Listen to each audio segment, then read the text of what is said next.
주의 십자가 지고 나 그곳에 가리니 모든 땅의 끝이 기울이라도 주님 그곳에 나 보내셨으니 주님의 뜻 구하며 찬양하리라. 주의 영광을 위해 나 그곳에 가리니 주님의 손이 보호하시네. 내 삶은 나그네 삶이니 주 오실 날 바라며 선포하리라. 주의 십자가 그 땅에 꽂으며 주의 이름으로 세례를 주고 내 영혼 살아도 주를 위함이며 죽어도 주를 위한 것이니. 성령이여 임하소서. 이 땅 위에 임하소서. 이 땅 위에 임하소서.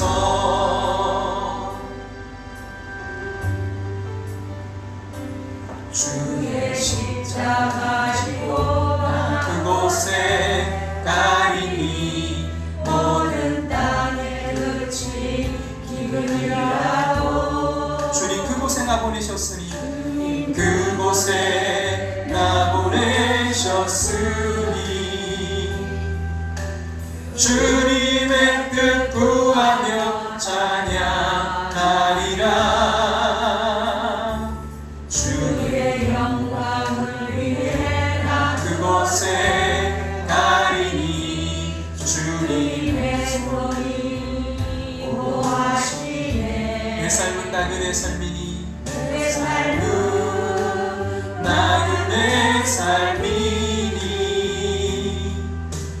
주 오실 날 바라며 선포하리라.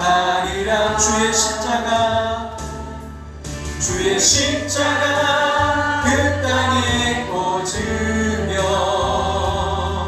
주의 이름으로 세례를 주고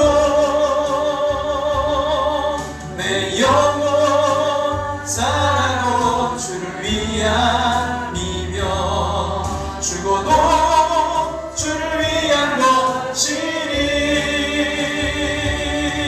성령이여 임하소서. 이 땅 위에 임하소서. 주의 십자가 그 땅에 꽂으며 주의 십자가 그 땅에 꽂으며 주의 이름으로 세례를 주고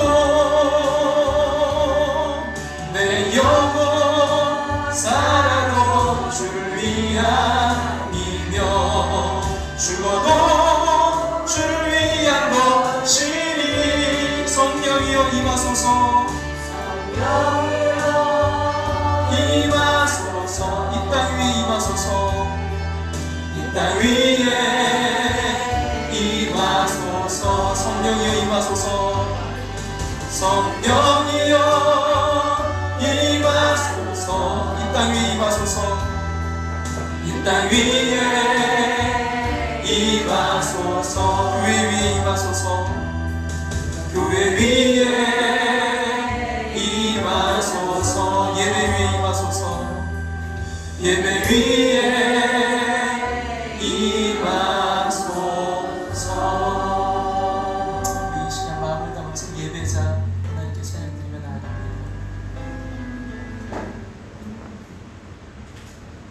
아무도 예배하지 않는 그곳에서 주를 예배하리라. 아무도 찬양하지 않는 찬양하리라. 누구도 헌신하지 않는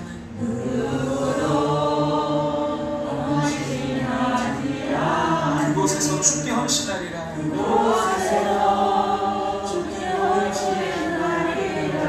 누구도 증거하지 않는 그곳에서 증거하지 않는 그곳에서 나 주를 증거하리라. 아무도 예배하지 않는 그곳에서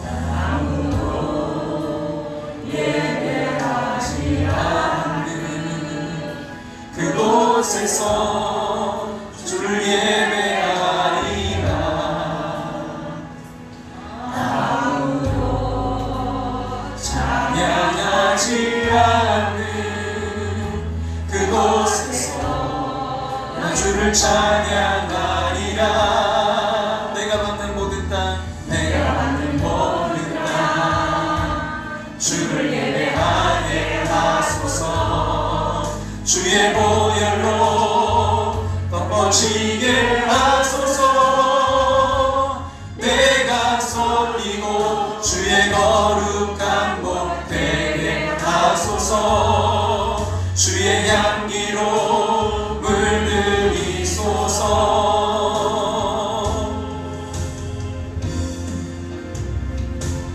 내가 받는 모든 땅 주를 예배하게 하소서. 주의 보혈로 덮어지게 하소서. 내가 섬기고 주의 거룩한 복 되게 하소서. 주의 향기로 물들이소서. 주를 예배하게 하소서. 주를 예배하게 하소서. 주의 보혈로 덮어지게 하소서. 내가 선이고 주의 거룩한 복 되게 하소서. 주의 향기로 물들이소서. 주의 향기로 물들이소서.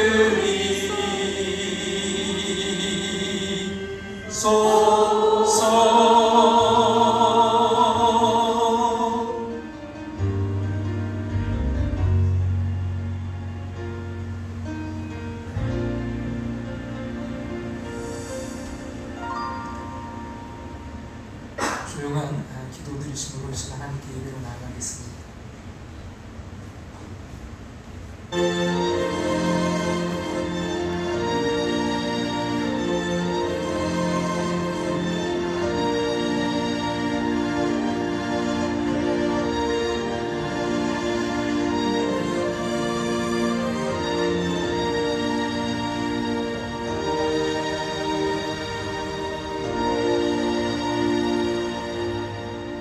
하나님은 영이시니 예배하는 자가 영과 진리로 예배할지니라.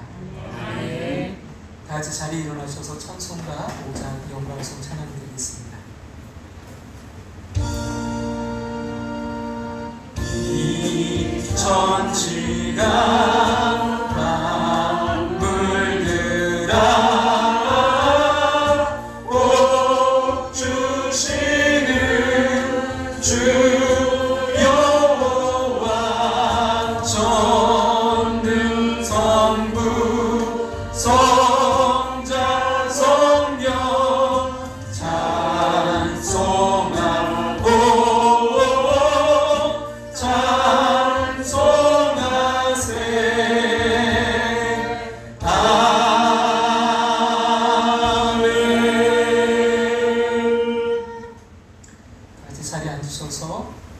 하나님 말씀 에베소서 2장 1절부터 10절 말씀입니다. 에베소서 2장 1절부터 10절 말씀, 신약성경 311조 에베소서 2장 1절에서부터 10절입니다. 제가 봉독해서 읽도록 하겠습니다. 그는 허물과 죄로 죽었던 너희를 살리셨도다. 그때 너희는 그 가운데서 행하여 이 세상 풍조를 따르고 공중의 권세 잡은 자를 따랐으니 곧 짐승 불순종의 아들들 가운데서 역사하는 영이라. 전에는 우리도 다 그 가운데서 우리 육체의 욕심을 따라 지내며 육체와 마음에 원하는 것을 하여 다른 이들과 같이 본질상 친노의 자녀이었더니 긍휼이 풍성하신 하나님이 우리를 사랑하신 그 큰 사랑을 인하여 허물러 죽은 우리를 그리스도와 함께 살리셨고 너희는 은혜로 구원을 받은 것이라. 또 함께 일으키사 그리스도 예수 안에서 함께 하늘에 앉히시니 이는 그리스도 예수 안에서 우리에게 자비하심으로써 그 은혜의 지극히 풍성함을 오늘 여러 세대에 나타내려 하십니다. 너희는 그 은혜에 의하여 믿음으로 말미암아 구원을 받았으니 이것은 너희에게서 난 것이 아니요 하나님의 선물이라. 행위에서 난 것이 아니니 이는 누구든지 자랑하지 못하게 합니다. 우리는 그가 만드신 바라 그리스도 예수 안에서 선한 일을 위하여 지으심을 받은 자니 이 일은 하나님이 전에 예비하사 우리로 그 가운데서 행하게 하려 하심이니라. 아멘. 할렐루야. 아멘. 여러분 주님의 이름으로 또 이렇게 예배 자리에 또 영상으로 함께 참여해 주신 모든 분들을 환영합니다. 박수로 함께 환영합니다. 여러분 대전 지역의 코로나가 지지난주 정점을 찍고 지난주에도 조금 좀 확대가 되다가 이제 그저께부터 조금씩 줄어들고 있어요. 감사합니다. 여러분 또 마지막까지 잘 또 조심할 수 있기를 좀 원하고요. 그래서 계속 우리 수요 예배도 다음 주 이번 주 또 이제 좀 쉬고 상황을 봐서 그 다음 주에 괜찮으면 이제 다시 회복하고요. 근데 좀 안타까운 건 정부에서 뭐 소예배, 소모임 금지, 뭐 식사 금지, 아침에도 또 문자가 왔더라고요. 근데 참 안타까운 게 그런 것을 서로가 좀 종교 교단별로 벌써 여름 사역들을 위해서 축소하고 계속해서 좀 연기해주고 하라는 여러 가지들이 있었는데 좀 교단 차원이라든지 좀 교계와 좀 이야기를 좀 나누고서 그렇게 했다면 참 좋은데 그냥 뭐 갑자기 그냥 그런 식으로 해버려서 이거 어떻게 하라는 건지 좀 애매한 그런 상황이었고 또 그것을 통해서 오히려 교회가 모든 그런 코로나에 뭐 마치 진원지처럼 이렇게 된 것처럼 돼서 참 일반인들에게 많은 또 염려를 또 주는 그런 종이가 되어서 너무 안타깝고요. 그래서 통계들이나 이런 걸 봤을 때 사실은 뭐 교회를 통해서 사실은 뭐 전염된 그런 굉장히 오보가 많았고요. 지난번 대전 그 사례를 좀 제가 말씀드렸지만 뭐 수원도 그렇고 오보들이 굉장히 많아요. 근데 계속해서 그걸 이제 교회발 이렇게 하다 보니까 마치 굉장히 막 숫자가 많은 것 같은데 실제로 헤아려 보니까 2차, 3차까지도 500명 정도라고 하더라고요. 500명 조금 넘게. 그리고 만약에 2차, 3차를 빼면 순수하게 한 200여 명. 그럼 이제 13,300명 뭐 그렇게 되더라고요. 그러니까 그거에 비하면 상당히 적인데 마치 전체가 다 그런 것처럼 이렇게 해버리고 그래서 너무 안타깝고 좀 그리고 이게 이제 앞으로 사실 뭐 그런 차원까지 앞으로 좀 가지 않았으면 원하는데 이 차별금지법이 계속해서 발의를 하고 있거든요. 근데 거기에 보면 이미 사실은 우리가 다 이미 뭐 장애인에 대한 우리가 차별 안 하게 돼 있고요. 남녀 성별 차별 이미 다 안 하게 돼 있거든요. 여러분 대전 지역만 봐도 여러분 이번에 처음에는 막 확진자 그 동선 나올 때 남자 여자 뭐 성별 몇 나이 뭐 다 나왔잖아요. 어느 동. 근데 이게 차별금지법 그런 것 때문에 성별도 이제는 거기서 밝히면 안 되거든요. 그래서 뭐 이렇게 이미 다 돼 있는데도 계속해서 더 이걸 지금 막 하고 있어요. 그래서 앞으로 참 이게 계속해서 가다 보면 어려워지지 않을까. 그래서 여러분이 좀 기도가 정말 필요하고 좀 관심이 필요하고 한국 교회를 위해서 함께 좀 기도해야 되지 않을까 그렇게 생각합니다. 코로나19 극복을 위해서 여러분 함께 기도해 주시고 또 한국 교회를 위해서 기도를 부탁드립니다. 그리고 우리가 저희는 이제 뭐 거기에 상관없이 이미 다 했고요. 예배 그래서 그 예배가 어떤 예배인지 저도 좀 궁금하더라고요. 그런 게 하나도 없었어요. 그래서 봤더니 밴드에도 올렸는데 예배는 우리가 정규 예배라는 게 주일 예배 그리고 저녁이나 오후 예배 그리고 수요 기도회, 수요 예배 그리고 새벽 기도회, 또 금요 철야 기도회 예배. 예, 거기는 이제 정부는 예배인지 기도인지 잘 몰라서 다 통틀어서 정규 예배로 이렇게 보고 있더라고요. 그래서 기존에 예배로 우리가 드렸던 모든 것들은 다 드릴 수 있는 것입니다. 그래서 좀 위해서 기도해 주시고, 오늘 생일을 축하드리는데 우리 남신의 자매가 7월 14일 날 생일을 맞이합니다. 교회에서 자그마한 선물 준비했는데 선물을 전달하겠습니다. 네. 박수로 축하해 드릴까요?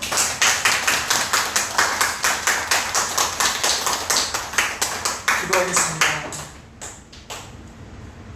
사랑의 하나님, 감사드립니다. 우리 남신의 자매 하나님, 특별히 생일을 맞이해서 주님 인도하시고 지금까지 함께 하셨음을 감사드립니다. 아멘. 삶의 날마다 주님 동행하여 주시고 주님이 뜻하신 곳에서 승리의 삶 살아갈 수 있도록 축복하여 주시옵소서. 아멘. 좋으신 하나님, 은혜를 감사하며 찬양과 영광을 돌립니다. 우리의 죄악된 모습 때문에 하나님을 아버지라고 부를 수 없지만 예수의 보혈의 공로로 아버지라 부르며 예배드리게 되었음을 감사드립니다. 아멘. 뉴스를 보면 우리들의 마음을 아프게 하는 부정적인 소식들이 많습니다.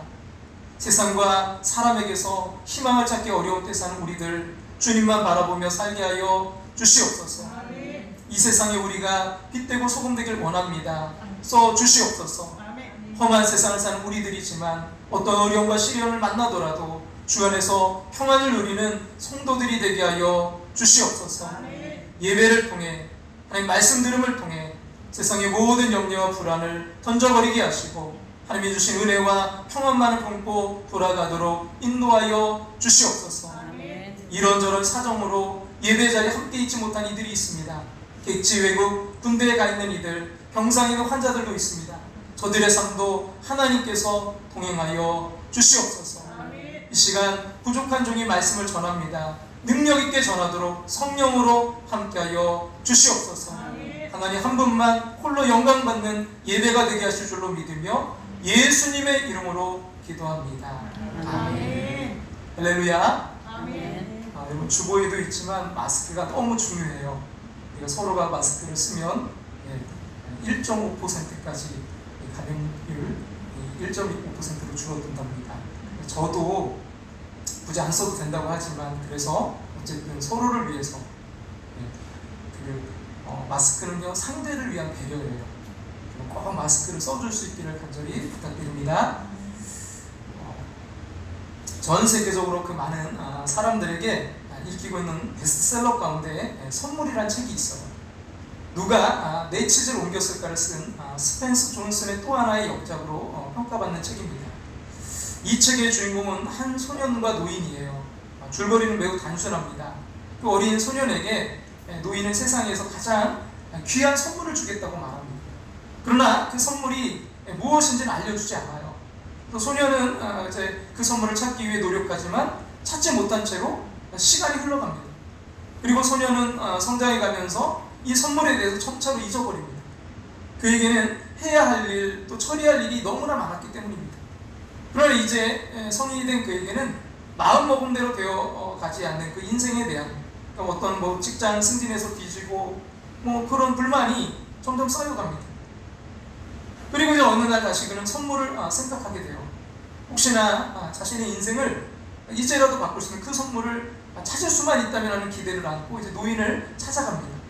그리고 그가 이제 노인과의 대화를 통해서 늦게나마 발견한 선물의 정체는 현재, 바로 오늘이라는 바로 시간이었다는 것입니다. 여러분, 영어로 그 선물과 현재라는 그것이 뭐예요? present. 같은 말이죠. 그래서 이 책의 원제목이 뭐냐면 The Present라는 거예요. 오늘이란 시간, 바로 현재라는 시간이 인생의 행복을 여는 선물이라는 거예요.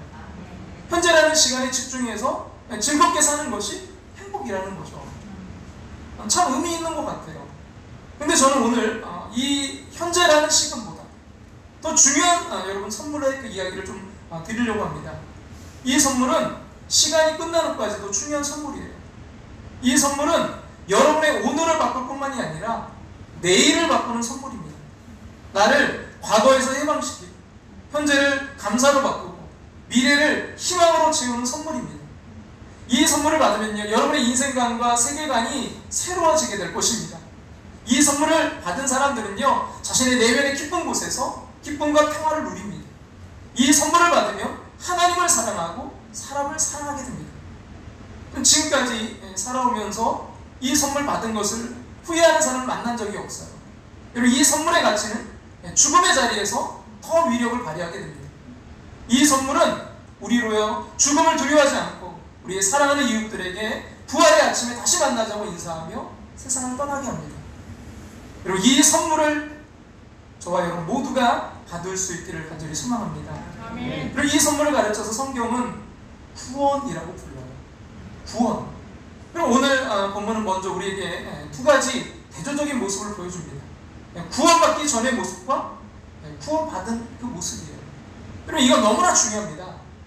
여러분, 영어로 역사를 히스토리라고 합니다. 히스토리는 이 말이 두 개가 합쳐진 그런 말인데요. 히스, 바로 그분이란 말과 스토리, 이야기 합쳐서 된 말이에요. 그러니까 그분의 이야기, 역사는 바로 그분의 이야기예요. 여러분, 인류 역사는 바로 예수 그리스도의 이야기입니다. 구원의 이야기입니다. 그럼 금년이 2020년이죠. 이 말은 AD 2020, 아노 도미나이, 기원 후, 그리스도 기원 후 몇 년, 이렇게 하는 거죠. 여러분, 우리 예수님께서 이 땅에 오신 지 2020년이 되었다라는 뜻입니다. 또 그 이전의 역사를 우리는 BC, 뭐예요? Before Christ, 그리스도 이전. 그러니까 예수 그리스도가 이 땅에 오시기 전 몇 년, 뭐 그런 뜻입니다.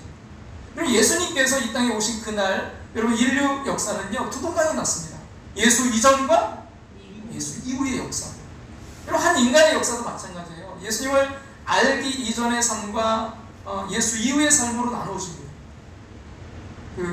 어떤 목사님은 미국 다녀오셔갖고 그렇게 이야기하더라고요. 이 세상에 인생은 딱 두 가지밖에 없다고. 미국 다녀온 사람과 미국 안 가본 사람. 저는 다행히 이 코로나 전에 갔다 왔지 뭐 참 어려울 뻔했어요. 어쨌든 인생이 딱 두 가지로 나눌 수 있다면 뭐예요? 구원받기 이전의 인생과 구원받은 이후의 인생이 있다는 거예요. 예수 이전의 삶. 여러분, 구원 이전은요, 그가 아무리 위대한 인물이라 할지라도요, 그의 중국은 멸망이에요. 예수 이후, 즉 구원받은 삶은요, 그가 세상 사람들의 눈에 볼 때 보잘것없는 사람이라 할지라도 그는 천국의 백성입니다. 하나님의 자녀가 되는 것입니다. 레오 톨스토이가 나의 회심이라 그래서 이렇게 말했어요. 5년 전 나는 정말 예수 그리스도를 나의 주님으로 받아들였다. 그러자 나의 전생애가 변했다. 이전에 욕망하던 것을 욕망하지 않게 되고 오히려 이전에 구하지 않던 것들을 갈구하게 되었다. 이전에 좋게 보이던 것들이 더 이상 중요한 것으로 보이지 않고 대수롭지 않게 보이던 것들이 이제는 중요한 것으로 보이게 되었다. 그동안 소위 행운의 무지개를 쫓아 살았는데 그 허무함을 알게 되었다. 거짓으로 나를 꾸미는 것이 아니라 여인들과의 타락한 생활이나 술 취해 기분 좋은 것이 더 이상 나를 행복하게 할 수는 없었다. 톨스토이는 예수 그리스도를 만나고 인생이 완전히 거듭난 거예요. 구원받은 것입니다. 구원받기 전과 후가 달라진 것입니다. 정말 예수 믿으면 삶이 바뀌게 됩니다. 그리고 오늘 본문은 예수 이전의 삶과 이후의 삶을 이렇게 설명하고 있어요. 예수 이전, 즉 구원받기 전에 나의 모습을 지금 뭐라고 말씀하고 있습니까? 에베소서 2장 1절을 보면 뭘로 죽었더니요? 허물과 죄로 죽었던 존재입니다. 허물과 죄로 죽을지도 모르는 존재가 아니라 이미 죽었다. 과거형으로 지금 쓰여 있어요. 그럼 죽음이 뭡니까? 삶은 무엇입니까? 하나님께서 사람을 만드실 때 흙으로 사람을 빚어 만드시고 그 코에 생기를 불어 넣으시니 리빙 소울, 살아있는 존재가 되었다고 성경은 말씀합니다. 그래서 인간은 흙의 요소인 육체와 그 생기의 요소인 영혼으로 만들어져 있어요. 여러분, 그것이 살아있는 존재, 리빙 소울입니다. 죽음 바로 그 흙의 요소인 이 육체와 그 생기의 요소인 이 영혼이 분리되는 것을 말하는 거예요. 나누어지는 거, 이게 뭐예요? 죽음이라는 거죠. 그래서 여러분, 창세기 2장 17절에 보면 이렇게 말씀합니다. 같이 한번 읽어볼까요? 선악을 알게 하는 나무의 열매는 먹지 말라. 네가 먹는 날에 반드시 죽으리라. 네가 먹는 날에 어떻게 된다고? 반드시 죽으리라. 예, 아담과 하와가 근데 여러분 선악과 먹자마자 그 선악과 속에 독약의 어떤 성분이 있어서 바로 죽었습니까? 아니죠. 그 아담과 하와는 선악과를 따먹으로 말미암아 하나님과 분리되어 살아가는 존재가 되었어요. 그 하나님의 영광스러운 교제를 잃어버리고 말았습니다. 천국으로부터 추방당했습니다. 그래서 영생을 잃은 것이 이게 곧 뭐라고요? 죽은 상태라고 성경 말씀하고 있습니다.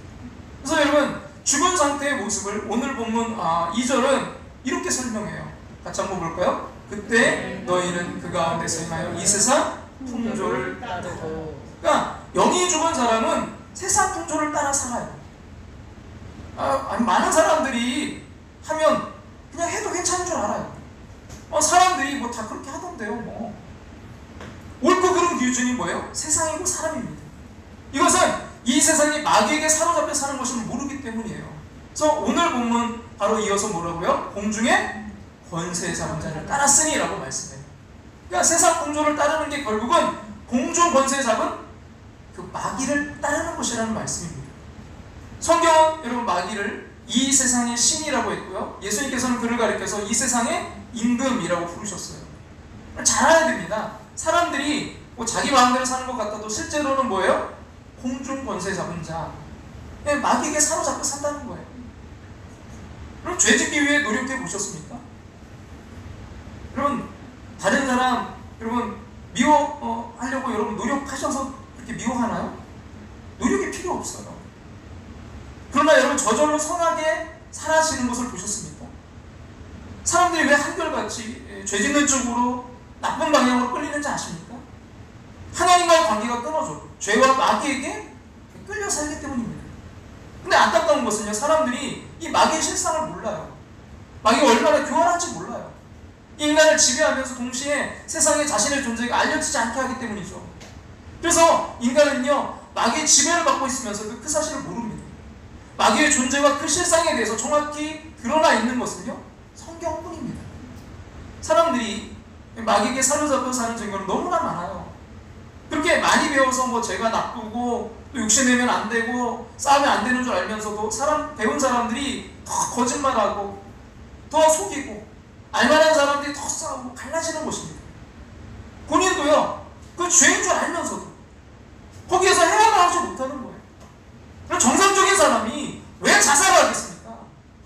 근데 자살자가 속출하고요, 가정은 파괴되고요, 사회는 분열됩니다.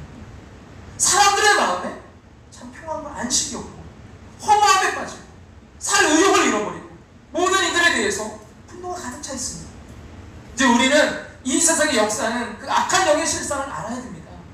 영적으로 죽었다는 것이 정말 무서운 것은요, 그것이 저주 아래 사는 것이기 때문이에요. 3절 말씀 같이 한번 볼까요?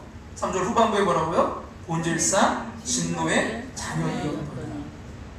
본질상 진노의 자녀이었다. 우리가 세상 풍조를 따라 살고 결국 그것은 공중 권세 잡은 자를 따르는 삶인데 그게 결국은 뭐라고요? 본질상 진노의 자녀이었더니, 이 말은 영이 죽은 사람은 하나님의 심판 아래 있는 것이고 결국요 갈 곳이 지옥이라는 것입니다. 그럼 우리 인생에는 별의별 문제가 많지만 여러분 근본 뿌리는 오직 하나예요. 죄로 인해서 영이 죽어 마귀의 종노릇 하며 하나님의 저주 아래 사는 데 있는 것입니다. 영의 눈을 뜨고 봐야 됩니다. 세상 풍조 따라 살고 육체와 마음이 원하는 대로 사는 것의 그 배후에 영적 실상을 보아야 된다는 거예요. 여러분 영은 죽고 마귀의 종노릇 하며 하나님의 저주 아래 살다가 지옥에 가는 것입니다. 여러분 이것은 오직 성경만이 깨닫게 해주는 것입니다. 그리고 이것이 해결되지 않으면 사람들이 아무리 행복한 미래를 꿈꾸며 정말 열심히 살아도 저주 같은 삶을 벗어날 수가 없습니다. 그런 두려운 일은요, 우리에게는 이것들을 거스를 만한 힘이 없다는 거예요. 마치 여러분 생명 없는 죽어있는 그 물고기가 그냥 물결에 휩쓸려 떠다녀 둥둥 떠다니듯이 거슬러 없는 것처럼 연약하고 무력합니다. 영이 죽어있기 때문이에요. 그러나 구원받을 길이 있습니다. 우리는 할 수 없지만 우리가 거슬려 그 범죄한 바로 그 하나님께서 우리에게 구원의 길을 제시하셨습니다. 4절과 5절 말씀 같이 한번 배우고 읽어볼까요? 긍휼이 풍성하신 하나님이 우리를 사랑하신 그 큰 사랑을 인하여 허물로 죽은 우리를 그리스도와 함께 살리셨고 너희는 은혜로 구원을 받은 것이다. 그럼 긍휼에 풍성하신 하나님이 우리를 사랑하신 그 큰 사랑을 인해서 예수님을 십자가에 죽게 하심으로 죄와 허물로 죽은 우리를 그리스도와 함께 살리신 거예요. 누구든지 십자가에서 대신 죽으신 그 예수님 믿으면 죄사함을 받습니다. 하나님은 예수님 믿는 모든 자들이 예수님과 함께 죽고 예수님의 생명으로 살게 하십니다. 전에는 진노의 대상이었지만 이제는요 복받는 자녀가 됩니다. 성령 하나님께서 우리를 지키시고 마귀에게 더 이상 종노릇하지 않게 됩니다. 어느 날 종교개혁자 루터에게 학생들이 찾아와서 선생님 어떻게 하면 그렇게 많은 그런 사단의 유혹과 시험을 쉽게 이길 수 있습니까? 하고 물었어요. 그때 루터는 이렇게 대답했다고 합니다. 사단이 자주자주 내 마음의 문을 두드리면서 문을 열라고 소리칠 때가 있다네. 그럴 때마다 내 마음에 계신 예수님이 나가셔서 문을 열어주신다네. 누가 나가서요? 예수님이 나가서. 그럼 마귀가 이 집에 루터가 살고 있죠? 하고 물어오면 예수님은 과거에는 루터가 살았지. 그러나 지금은 내가 살고 있어 라고 대답하신다네. 그러면 마귀는 깜짝 놀라서 도망가 버린다네. 내가 시험을 이기는 방법은 이것이라네. 여러분 예수 믿으면 막연하던 천국 소망이 분명해집니다. 예수 믿고 나면 천국 가면 좋겠다가 아닙니다. 이미 천국에 가 있는 것입니다. 6절에 이렇게 말씀해요. 같이 한번 6절 말씀 앞에 보시고 한번 읽어볼까요? 또 함께 일으키사 그리스도 예수 안에서 함께 하늘에 앉히시니. 예수 그리스도 안에 있으니 그렇게 된 거예요. 예수님이 계신 곳에 우리도 있는 것입니다. 예수님이 천국에 계시니 우리도 천국에 있는 것입니다. 그래서 요한계시록 13장 14절에 보면 주 안에서 죽는 자는 복이 있도다 하셨습니다. 그리고 구원의 조건은요 예수님 안에, 예수 그리스도 안에 있는 거예요. 존 뉴턴은 아주 포악한 노예 상인이었고요. 아주 이름난 탕자였습니다. 그러한 그가 이제 예수 믿고 변화받아서 목사가 된 후에 40여 년 동안 주님의 일을 했습니다. 하지만 존 뉴턴의 마음속 언제나 두려움이 있었어요. 아무리 주님이 나의 죄를 다 용서하셨다고 하지만 나같이 이런 나쁜 노예 상인을 용서하셨을까? 정말로 나 같은 탕자를 용서하셨을까? 하고 문득문득 과거의 그 죄가 떠오를 때는 온몸에 소름이 돋고 두려움에 마음이 떨렸습니다. 그럴 때마다 그는 벽에 이사야 43장 4절 말씀을 써놓고요 그 말씀을 되뇌이며 위로를 받았습니다. 내가 너를 보배롭고 존귀하게 여기고 너를 사랑하였노라. 그는 일생 동안 구원받고 용서받음을 잊지 않으려고 이 말씀을 의지했어요. 그리고 82세로 숨을 거두면서 다음과 같이 유명한 말을 남겼습니다.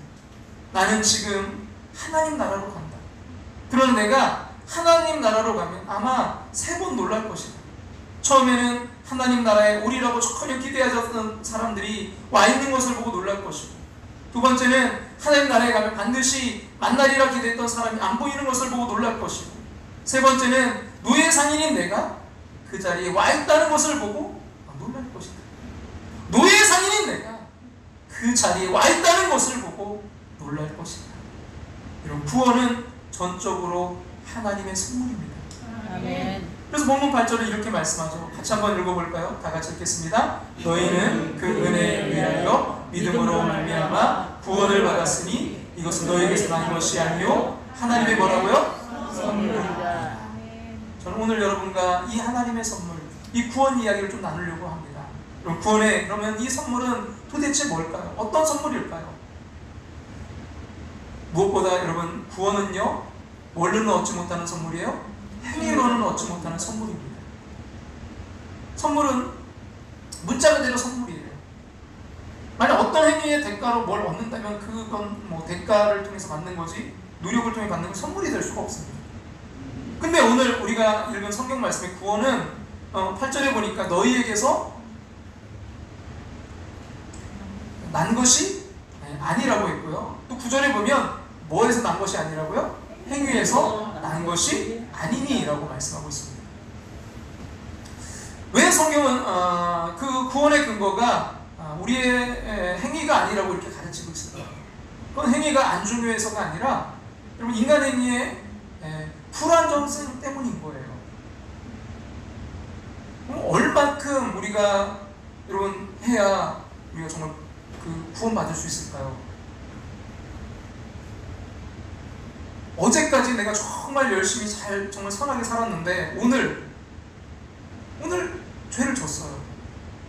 그러면 그는 선한 사람입니까? 죄인입니까?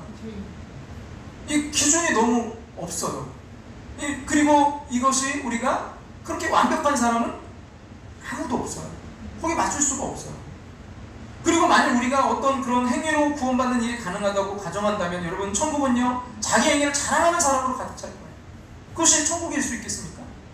그래서 오늘 보면 구절은 뭐라고요? 행위에서 난 것이 아닌 이는 누구든지 자랑하지 못하게 하니라 말씀하고 있습니다.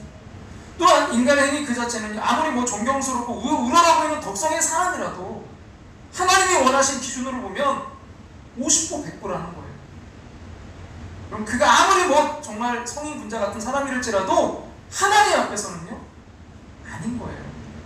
여러분, 그 높은 비행기에서 여러분 한번 아래를 내려다보면요 막 큰 집, 또 큰 건물, 큰 사람, 다 똑같이 보여요. 50보 100보. 우리끼리는 뭐 대단한 것 같고 저 사람이 참 거룩한 것 같고 저도 마찬가지예요. 다 거기서 거기에요. 우리는. 여러분, 우리가 사람을 판단하는 단어들이 이런 선함과 악함은요 사실은 모두가 상대적인 표현에 불과합니다. 조금 더 누구보다 그 사람보다 좀 더 선한 거야. 그 사람보다 좀 더 착해. 이 정도지 절대 선은 없어요. 사실 우리가 어떤 사람에게 부여하는 이 성자의 칭호조차도요 여러분 인간 존재의 실상에 합당한 결코 아닙니다. 이런 이야기가 있어요. 캐나다의 어떤 시골 마을에 아주 악한 말썽꾸러기 형제가 살았다고 해요. 어느 날 근데 그 형 되는 사람이 교통사고로 죽었다고 합니다. 동생은 형의 이제 장례식을 치러야 될 텐데 그 도시 마을의 모든 성직자들이 근데 이 장례 주례를 다 기피하는 거예요. 아무도 해주려고 하지 않아요. 그래서 동생은 만일 자기 형의 장례를 주례하고 자기 형을 성자라고 딱 한마디만 이렇게 불러준다면 무려 $10,000, 1,000,000원을 이제 보상하겠다고 했습니다. 한 기계가 있는 아주 젊은 성직자가 자신이 이제 그 장례 주례를 하겠다고 자원했어요. 그래서 마을 사람들이 호기심을 가지고 이제 도대체 뭐라고 하나, 이 성자가 이런 형편없는 인간을 도대체 어떻게 성자라고 일컬을 것인가, 이렇게 그게 관심이었어요. 장례식 이제 주례사가 시작되었습니다. 여러분도 아시다시피 이 두 형제는 우리 마을에서 가장 악명이 높습니다. 그러나 이 죽은 형은 지금 살아있는 이 동생에 비하면 차라리 성자라고 할 만한 사람이었습니다. 죽은 형은 지금 이 살아있는 동생에 비하면 뭐라고요? 성자. 그래도 둘이 비교해보니까 가장 악하지만 그 중에 조금 덜 악한 게 형이었다는 거죠. 그렇습니다. 여러분, 인간의 선도요 악도요 모두 상대적인 거에 불과합니다. 절대자이신 하나님 앞에서 우리 모두는요 죄인을 따릅니다. 그래서 성경은 모든 사람이 죄를 범하였으니 하나님의 영광에 이르지 못하더니라고 기록하고 있고요. 의인은 없나니 하나도 없다. 선을 행하는 자는 하나도 없다라고 말씀합니다. 하나님의 기준에서 보면 그렇다는 거예요. 그러므로 여러분, 인간의 행위를 근거로 구원받을 사람은요 한 사람도 없습니다. 구원은 행위로 얻지 못할 하나님의 선물입니다. 그렇다면 여러분, 행위로 얻지 못하는 선물이라면 도대체 뭘 통해서 얻는 것일까요? 오늘 말씀 성경은 8절에서 이렇게 말씀합니다. 같이 한번 읽어볼까요? 다 같이 읽겠습니다. 너희는 그 은혜에 의하여 믿음으로 말미암아 구원을 받았으니. 여러분, 구원은 뭘로만 주어지는 선물이라고요? 은혜로만 주어지는 선물이에요. 은혜란 받을 자격 없는 자들에게 주어질 호의를 뜻하는 말입니다. 행위가 아니라 하나의 은혜. 그러면 왜 하나님 우리 인간에게 은혜를 주시고자 하십니까? 성경은요 하나님은 자비하신 분이기 때문이라고 말씀하고 있어요. 그 앞에 에베소 2장 7절 같이 한번 읽어볼까요? 이는 그리스도 예수 안에서 우리에게 자비하심으로써 그 은혜의 지극히 풍성함을 오는 여러 세대에 나타내려 하십니다. 죄인된 인생을 불쌍히 여겨주신 그 하나님의 자비하심, 그 사랑이 우리에게 은혜를 베풀어 구원을 선물로 주시게 되었다는 것입니다. 영국에서 한 번은 세계적인 종교학회가 모여서 이제 회의가 열린 적이 있었어요. 종교를 연구하는 많은 사람들이 모여서 여러 가지 종교를 막 비교하고 또 포럼을 갖고 패널 토의를 했습니다. 학자들은 나름대로 자신들이 연구한 자기의 종교들의 특성을 이야기했어요. 그러는 중에 이제 기독교 차례가 왔습니다. 거기에 참석한 사람이 묻는 거예요. 기독교 신앙의 독특성이 뭡니까? 한 학자가 말하기를 아마도 그것은 성육신일 것입니다.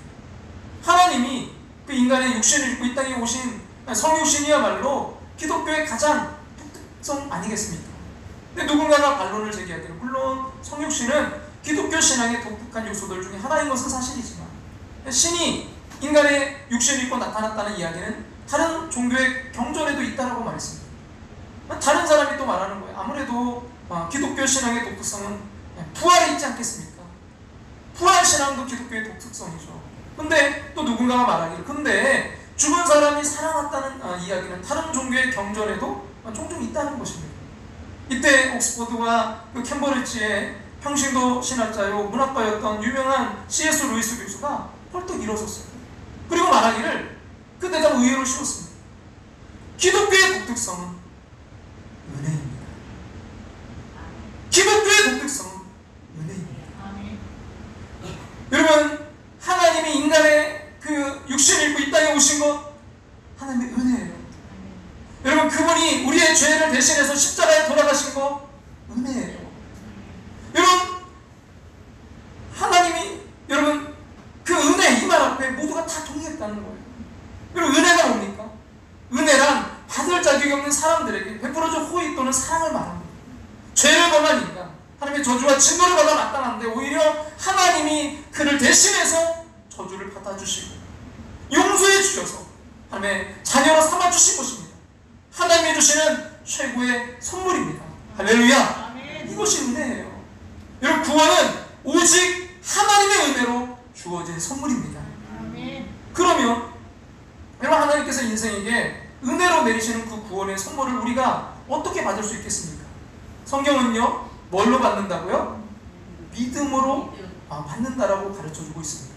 그럼 8절 말씀 같이 한번 앞에 보시고 한번 읽어볼까요? 너희는 그 은혜에 의하여 뭘로요? 믿음으로 말미암아 구원을 받았으니 라고 있습니다. 믿음으로 말미암아 이걸 더 정확히 말하면 믿음을 통해서 구원 받았다는 거예요. 그러면 믿음이란 또 뭐죠?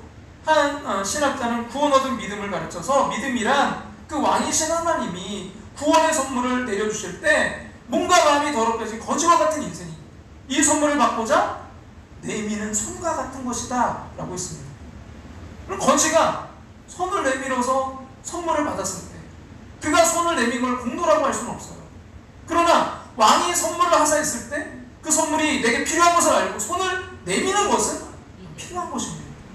그리고 우리가 감사함으로 손을 내밀어서 예수의 용서의 선물을 받아들이고 우리의 마음으로 용서의 주님을 나의 주님으로 영접하는 순간 우리는 죄 씻음 받고 구원을 받는 것입니다.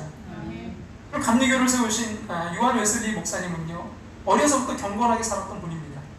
부모님이 그렇게 길렀어요. 대학교가 타락했던 그 당시에도 옥스퍼드 대학 안에 홀리클럽 경건 모임을 만들어서 시간을 정해놓고 성경 읽고 또 감옥에 가서 전도하고 금식하고 또 경건 서적도 읽었어요. 근데 그것도 부족하다고 여겨서 미국으로 가서 직접 선교사로 활동했습니다. 보통이 아니고 정말 열심히 했어요. 그가 이렇게 살았던 것은 어떻게 해서든 하나님과 이제 바른 관계를 맺고 죄를 용서받고 마음의 평안을 누리기 위해서입니다. 그러나 그에게는요 마음의 평안도 구원의 확신도 없었습니다. 그러다가 1738년 5월 24일 올더게이트대 이제 작은 모임에서 그 루터가 쓴 로마서 주석 서문을 읽어 나가는 도중에 의인은 믿음으로 말미암아 살리라는 그 교리를 설명하는 대목에서 그는 거듭나게 됩니다. 그는 일기에 기록하기를 구원을 위해 단지 그분을 믿기만 하면 된다는 사실과 주께서 나의 죄를 다 거두어 가셨고 나를 죄와 사망의 법에서 건져주셨음을 확신하게 되었다라고 썼습니다. 구원을 위해 단지 그분을 뭐하기만 하면요 믿기만 하면 된다는 사실과 주께서 나의 죄를 다 거두어 가셨고 나를 죄와 사망의 법에서 건져주셨음을 확신하게 되었다. 그리고 이것을 웨슬리의 회심 성령 체험이라고 합니다. 존 웨슬리 목사님에게 있어서 올더스키 체험이 뭡니까? 단지 믿기만 하면 된다는 사실을 깨달은 거예요. 믿기만 하면 된다는 것도요 성령의 역사로만 깨닫게 되는 것입니다. 이때부터 웨슬리는 뭘 하려고 했던 것을 포기하고요. 오직 그리스도를 바라보기 시작했습니다. 웨슬리 목사님은 올더스에 대해서 좀 더 착해진 것도 아니고 더 열심히 봉사하게 된 것도 아니에요. 믿음으로 하나님의 선물을 받아들이게 된 것입니다. 그때부터 그의 마음속에 성령님께서 내주하시면서 역사하시기 시작하셨습니다. 겉으로는 아무것도 달라진 게 없었어요. 근데 달랐습니다. 그 이튿날 눈을 뜨는 순간 웨슬리의 입에서는요, 주 예수여 고백했고요. 그의 마음에는 예수의 임재가 가득하게 느껴졌습니다. 여러분, 구원은 하나님의 선물입니다. 믿음으로 받으면 됩니다. 근데 가장 귀한, 가장 큰 선물이에요. 오래전에 미국에서 있었던 실화입니다. 미국의 모든 시민의 가슴을 울리고 또 그리스도인들이 더욱 신앙에 도전을 주었던 한 어린 소년에 대한 이야기예요. 그 어린 소년의 이름은 라이언 화이트였습니다. 라이언은 13살 때 혈우병을 앓아서 이제 수술을 받았는데 수혈을 잘못해서 그만 에이즈에 걸리고 말았어요. 자신의 잘못도 아니잖아요. 어른들의 부주의로 소년의 인생은 이제 죽음의 길에 놓이게 되었던 것입니다. 근데 그는 자신이 곧 죽을 것을 알면서도 그 누구를 원망하지 않고 변함없이 너무나 밝게 학교 생활을 했습니다. 오히려 다른 사람들에게 아주 친절하게 대했고 그를 염려하는 부모님을 위로하면서 기쁘게 지냈습니다.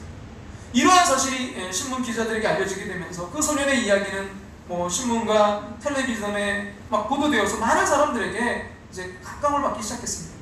그 당시 레이건 대통령, 또 지금 대통령이 된 도널드 트럼프, 그 당시 마이클 잭슨, 유명 인사들과 많은 사람들이 그를 찾아가 막 선물도 주고 위로도 하면서 관심을 표현해 주었습니다. 그럼에도 죽음은 그를 놓아주지 않았어요. 그 라이언은 5년 동안 살다가 안타깝게 결국 18살에 죽었습니다. 소년이 죽기 전에 그의 아버지와 마지막으로 나눈 대화 내용이 한 크리스천 잡지에 실렸어요. 아들아, 미안하다. 이제는 너에게 아무것도 해줄 것이 없구나. 이 아빠가 더 이상 어떤 선물도 줄 수 없음을 용서해줘. 아빠, 전 지금까지 많은 선물 받았지만 아무도 아빠 같은 선물을 준 사람은 없었어요. 아빠는 저에게 죽어서도 천국에 갈 수 있는 티켓을 선물로 주셨잖아요. 바로 예수님을 소개해 주셨어요. 아빠 때문에 교회 나가서 예수님을 믿고 영생을 선물로 얻었는걸요. 이보다 더 위대한 선물은 없을 거예요. 구원이 여러분 우리의 행위가 아닌 하나님의 선물이고요. 오직 은혜로 주어진 하나님의 선물이고요. 믿음으로 받는 하나님의 선물이라면 거기에는 반드시 동반되는 게 있어요. 로마서 10장 10절 말씀 같이 한번 앞에 보시고 한번 읽어보겠습니다. 다 같이 읽겠습니다. 사람이 마음으로 믿어 의에 이르고 입으로 시인하여 구원에 이르느니라. 마음으로 믿어 의에 이르고 입으로 시인해서 뭐에 이른다고요? 구원에 이르느니라. 입으로 시인하여 구원에 이르느니라. 왜 입으로 시인하는 게 여러분 구원받는 데 있어서 그렇게 중요할까요? 그냥 마음으로 믿으면 안 되나요? 그리고 결혼할 때 여러분 그 결혼식에서 뭐가 가장 중요하다고 생각하십니까? 그 결혼의 꽃은 그 아내니까 신부의 그 아름다운 하얀 드레스, 또 그 정말 반짝이는 정말 그 예쁜 보석, 예물, 또 축하해주는 수많은 하객. 어떤 의미로는 사실은 그런 거 없어도 돼요. 결혼식의 핵심은요 뭐예요? 고백, 사랑의 고백이죠. 당신을 사랑합니다. 당신을 남편으로 맞이하겠습니다. 당신을 사랑합니다. 당신을 나의 아내로 맞이하겠습니다. 바로 그 고백이 여러분 결혼식의 핵심입니다. 이것이 핵심이 아니라면 그 결혼식은요 잘못된 결혼이죠. 고백하는 순간은 짧아요. 그러나 여러분 그 고백의 효과는요 생명을 다하는 순간까지입니다. 이와 마찬가지로 예수 그리스도를 나의 구주로 영접한다는 그 고백은 순간적일 수 있어요. 그러나 그 고백의 효과는 영원합니다. 그날의 주님께서 너 그때 나에게 사랑한다고 너 고백했지, 너 그때 나를 주인으로 모신다고 했지 하시면서요 핑크에 웃으실 거예요. 그럼 이 고백이 얼마나 중요한지를 때로는요 우리가 경험하게 돼요. 예전에 어떤 모임에서 이제 그 시골에서 공주에서 목회하시는 그 목사님의 이야기를 들었는데요. 그 교회에 예수님을 늦게 믿은 할머니 한 분이 계셨대요. 근데 그 할머니가 이제 알아놓은 지 오래지 않아서 안타깝게 임종을 맞이하게 되었답니다. 근데 본인도 그렇고 이 가족들이 보기에도 이 할머니가 믿는다고 하기엔 좀 부족하고 그렇다고 또 믿지 않는다고 하기도 좀 어정쩡한 그런 상태였대요. 그래서 이제 가보니까 할머니의 얼굴이 아주 흑빛이었답니다. 불안한 표정이 역력했어요. 죽음을 두려워하고 있었습니다. 구원의 확신이 없는 게 분명했어요. 건강했다고요, 죽을 때 얼굴이 밝은 게 아닙니다. 병약했다고 죽을 때 얼굴이 어두운 게 아니에요. 그래서 할머니의 손을 붙들고 할머니의 귀에다가 입을 대고서 따라 고백하도록 했대요. 주 예수님, 나는 주님을 믿고 싶습니다. 십자가에서 죽으심으로 내 죄값을 감당하시니 감사합니다. 지금 나는 내 마음의 문을 열고 예수님을 나의 구주, 나의 하나님으로 영접합니다. 나의 죄를 용서하시고 영생을 주심을 감사합니다. 나를 다스려 주시고 나를 주님이 원하시는 사람으로 만들어 주시옵소서. 예수님의 이름으로 기도합니다. 아멘. 기도가 끝나는 순간 기적을 봤대요. 그 흑빛이었던 그 할머니의 얼굴빛이 환하게 빛나더래요. 여러분 기억하십시오. 확신이 생겨서 고백하는 게 아니고요, 고백하고 나면 확신이 생기는 것입니다. 사랑 함께하는 모습 여러분, 우리의 마음을 담아서 예전에 고백했을지라도 오늘 처음 고백하는 분이 계시다면 어쨌든 우리가 다 함께 이 시간 우리의 마음을 담아서 이렇게 주님 앞에 고백하길 원합니다.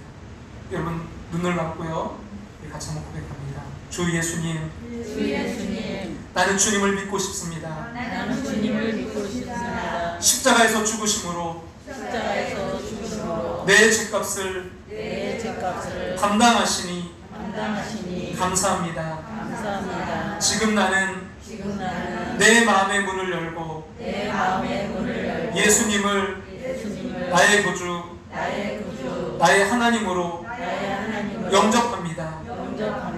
나의 죄를 용서하시고 영생을 주심을 감사합니다.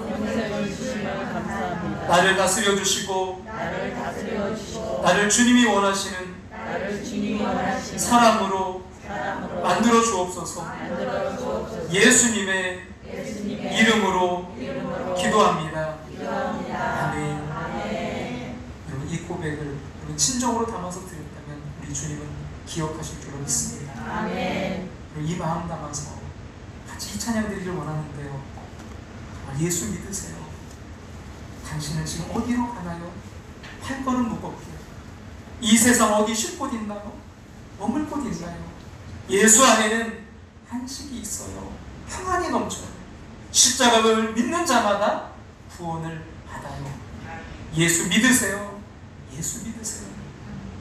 당신 오늘 누굴 만났나요? 위로받았나요?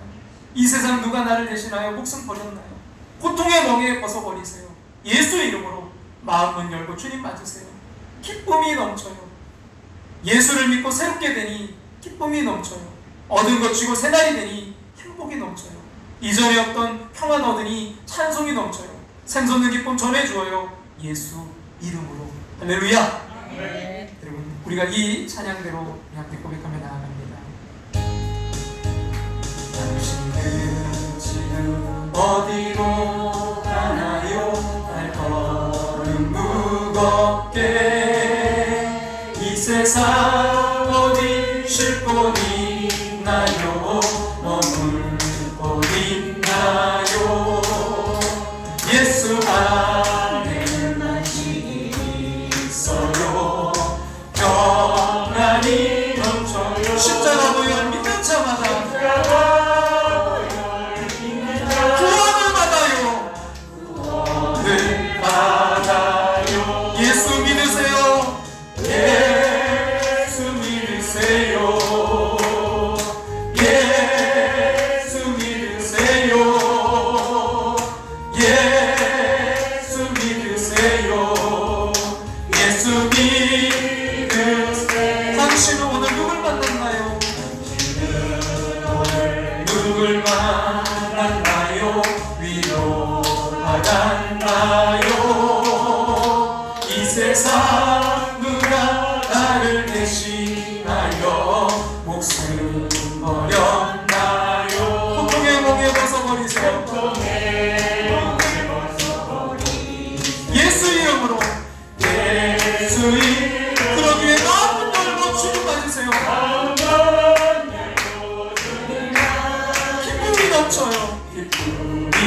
넘쳐요. 예수 믿으세요.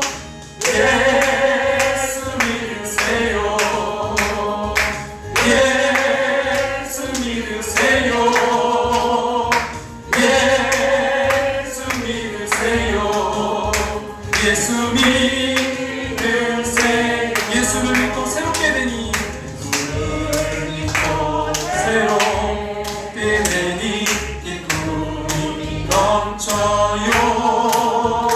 어둠 거시고 생활이 되니 행복이 넘쳐요.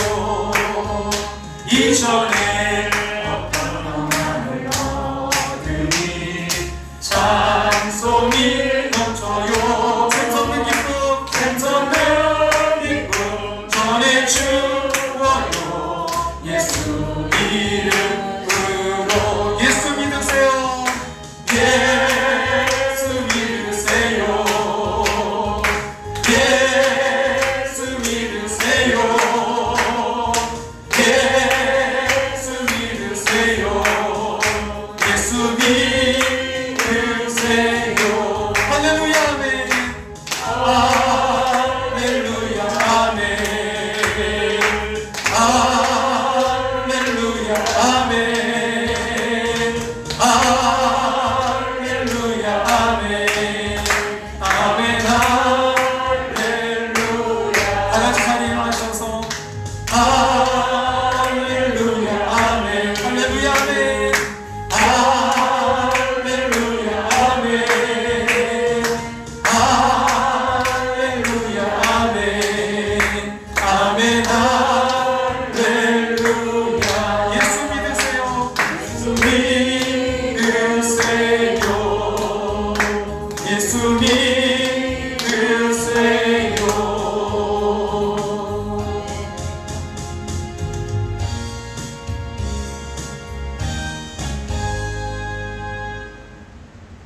주 예수님, 나는 주님을 믿고 싶습니다. 십자가에서 죽으심으로 내 죄값을 담당하시니 감사합니다. 지금 나는 내 마음의 문을 열고 예수를 나의 구주, 나의 하나님으로 영접합니다. 나의 죄를 용서하시고 영생을 주심을 감사합니다. 나를 다스려 주시고 나를 주님이 원하시는 사람으로 만들어 주시옵소서. 오늘 믿음으로 이 고백을 한 당신의 사랑하는 백성들 위해 주님 함께하여 주시옵소서. 정말 이 험한 세상에서 아버지는 주님 나라 갈 때까지 날마다 지키시고 인도하시고 역사해 주시옵소서. 지금은 우리를 죄에서 구원하신 예수 그리스도의 그 크신 은혜와 하나밖에 없는 독생자를 나를 사랑하사 이 땅에 보내신 하나님의 그 크신 사랑하심과 오늘도 내 안에 살아 역사하시며 감화교통 충만하심으로 함께하시는 성령 하나님의 인도하심을 통해